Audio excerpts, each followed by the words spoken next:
તો વિદ્યાર્થી મિત્રો, અગાઉના લેક્ચરમાં આપણે ચેપ્ટર નંબર 6 ના કેટલાક અગત્યના પરિવર્તનો જોયા હતા.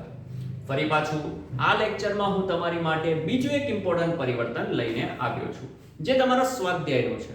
અને જનરલી આ બધા વિડીયોમાં તમારા સ્વાધ્યાયના મોટા ભાગના બધા પરિવર્તનોને હું સોલ્વ કરાવી દઈશ. વિદ્યાર્થી મિત્રો, તો સ્ટાર્ટ કરીએ છીએ આજનો લેક્ચર. હું પાર્થ સોદાગર આપ સૌનું મારી YouTube ચેનલ પર હાર્દિક સ્વાગત કરું છું. તો વિદ્યાર્થી મિત્રો, આજનું પરિવર્તન છે એકદમ આસાન, ઇથેનોલ માંથી ઇથાઇલ ફ્લોરાઇડ. વિદ્યાર્થી મિત્રો, ઇથેનોલ એટલે શું આપણે બધા જાણીએ છીએ, CH3CH2OH. બોલ, આને ઇથેનોલ કહેવાય કે ના કહેવાય? એમાંથી બનાવવું છે ઇથાઇલ ફ્લોરાઇડ. ભાઈ, ઇથાઇલ ફ્લોરાઇડ એટલે શું? CH3CH2F. આમાંથી આ બને કેવી રીતે? તો બહુ આસાન છે, આપણે લોકો જાણીએ છીએ. સૌપ્રથમ આપણે શું કરીશું, જે પણ આલ્કોહોલ છે એ આલ્કોહોલમાંથી હેલો આલ્કેન બનાવીશું. યાદ રાખજો, જ્યારે પણ આમાંથી આ બનાવવું હોય ને, મતલબ કે OH ને કટ કરીને F કરવો હોય ને, તો યાદ રાખજો OH ને હટાવીને સીધો F જિંદગીમાં ના થાય. એવી કોઈ પણ પ્રક્રિયા અવેલેબલ નથી કે જેમાં OH હટાવીને ફ્લોરીન લાવી શકાય. ફ્લોરીન પણ હેલોજન છે, પણ એવી કોઈ પ્રક્રિયા નથી કે જેમાં OH ને હટાવીને સીધો F આવે. તો સૌથી પહેલા તમારે શું કરવાનું કહું, OH ને હટાવીને પહેલા Cl લાવવાનું. અને એ તો બધાને આવડે છે. PCl3 નાખી દો, PCl5 નાખી દો, HCl નાખી દો, SOCl2 નાખી દો. છે ને આ બધી પ્રક્રિયા કે જેની અંદર તમારો OH જતો રહેશે ને કોણ આવી જશે? Cl.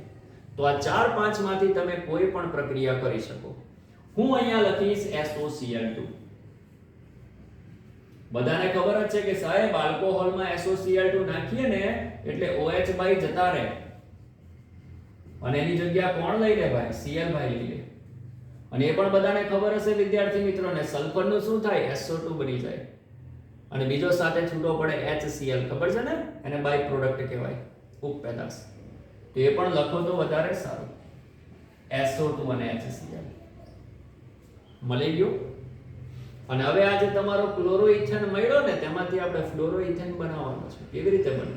બહુ આસાન, યાદ કરો. આગળ આપણે ભણ્યા છે ફિંકલસ્ટીન અને શ્વાર્ટ્ઝ. કઈ પ્રક્રિયા વાપરીશું, ફિંકલસ્ટીન કે શ્વાર્ટ્ઝ? Cl માંથી F કરવો છે, શ્વાર્ટ્ઝ.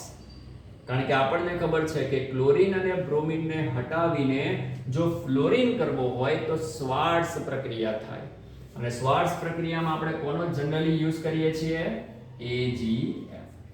જેવો તમે આમાં AgF નાખશો, Ag અને Cl ભાગી જશે અને ફ્લોરીન બેસી જશે. આવડે કે નહીં? છે ને ઈઝી.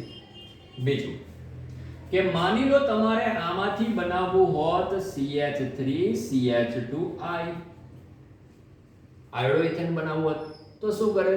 ફિંકલસ્ટીન. અને ફિંકલસ્ટીનમાં શું કરવાનું? કંઈ નહીં, NaI નાખવાનું, જેમાં તમારું સોડિયમ તમારા ક્લોરીન સાથે ભાગી જશે અને આયોડિન બેસી જશે. છે ને ઈઝી? તો ફટાફટ આને નોટ કરો. નેક્સ્ટ વિડીયોમાં બીજું એક આવું અગત્યનું પરિવર્તન લઈને આવીશ. Thank you.